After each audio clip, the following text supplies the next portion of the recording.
What we have here is an adapter for a Milwaukee battery. So as you open up your box here for your battery adapter, inside you have the Allen key.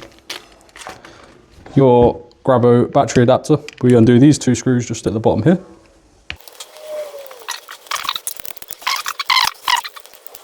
And then we also take out the two screws here at the top of the Grabo.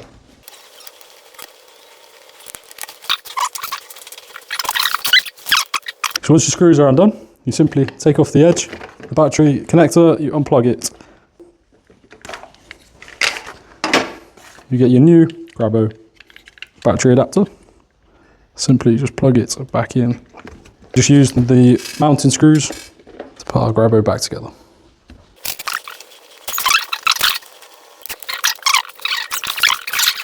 Right.